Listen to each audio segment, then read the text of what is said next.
I heard David Jeremiah tell a story, and I pulled over, wrote it down. It was about a mother who kept praying for her son, or for some of you, could be put it into your picture, praying for a daughter. In their 20s, they came home drunk and high and passed out on their bed. And the dad heard the mom get up and said, finally, we're going to get that guy out of here. Finally, she's going to let him have it.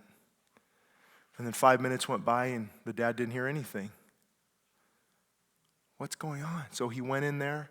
He saw the mom on the bed with the child, holding the son, just caressing his hair as he was passed out.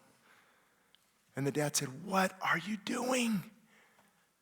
And she said, "He would not let me love him while he's awake, so I will love him while he's asleep."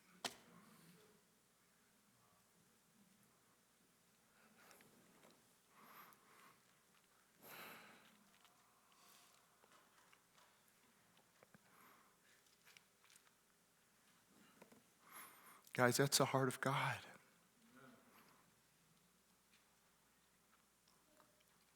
I just can't believe what he's brought me through.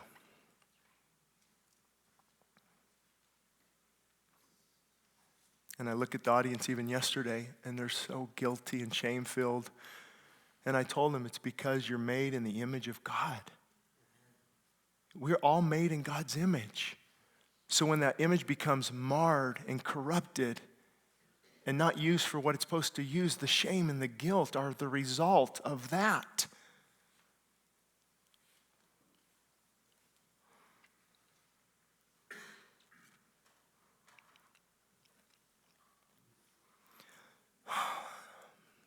But God demonstrated his own love toward us in that while we were still sinners, Christ died for us.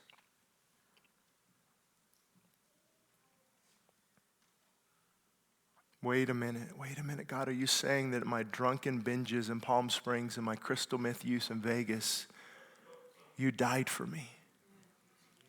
Do you realize the power in only somebody tuned out to the things of God will not be affected by these verses. While you're in your sin and your depravity and your rebellion, there's a sacrifice that still stands. Isn't that amazing? While you're living in sin, mocking God, cussing at God, living however you want, rebelling against God as if he doesn't care. And I don't care what God says. God says, I still have a sacrifice. When you're ready, when you're open, God, I sent my son. He died for you while you're still living in that sin. It's not God saying, well, let me watch your life for 30 years and then I'll give you the cross. The cross came 2,000 years ago on Calvary, a bloody mess, because Christ loved us that much. The love of God should compel you to share the truth. It should change your worship. I'm tired of hard-hearted people who don't know how to worship a loving God that died for them.